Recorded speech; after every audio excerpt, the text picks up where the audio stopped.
خبر یہ ہے کہ لاہور ہائی کورٹ نے محکمہ اسکول ایجوکیشن کو پرائیویٹ اسکولز کی اثر نو رجسٹریشن کی ہدایت کر دی ہے۔ عدالت نے پرائیویٹ اسکولز کو بچوں کے لیے بسیں خریدنے کی بھی ہدایت کی ہے۔ مزید تفصیلات حاصل کریں گے۔ ڈان نیوز کے نمائندے رانا بلال ہمارے ساتھ موجود ہیں۔ بلال، مزید کیا ہدایت دی گئی ہیں؟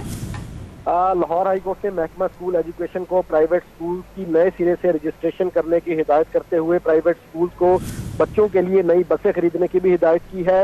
لاہور ہائی کورٹ کے جسٹس شاہد کریم نے اسموک کیس کا تحریری فیصلہ جاری کیا ہے، جس میں کہا گیا ہے کہ پرائیویٹ اسکول 50% بچے گھر سے ان بسوں پر سفر کرنے کو یقینی بنائے۔ عدالت نے 2 سال قبل محکمہ اسکول ایجوکیشن کو پرائیویٹ اسکول کے بچوں کے لیے بسیں خریدنے کا حکم دیا تھا۔ محکمہ اسکول ایجوکیشن نے اس حکم پر عمل درآمد نہیں کروایا۔ ساتھ ہی ساتھ تحریری فیصلے میں یہ بھی کہا گیا ہے کہ اسلام آباد لاہور موٹر وے پر کھجور کے درخت نہ لگایا جائے۔ عدالت نے اس بارے میں جو متعلقہ حکام ہے انہیں روک دیا ہے، اور عدالت نے موٹر وے محکمہ جنگلات PHA نیشنل ہائی وے ہاؤسنگ سوسائٹی کو ہدایات جاری کر دی ہیں۔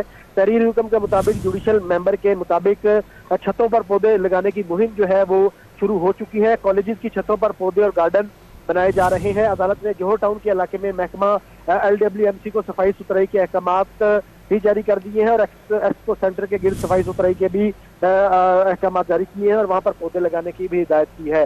جسٹس شاہد کریم نے 4 صفحات پر مشتمل گزشتہ سماعت کا تحریری حکم جاری کیا گیا ہے، جس میں مختلف ہدایات عدالت کی جانب سے جاری کر دی۔ جی، شکریہ بلال آپ کا۔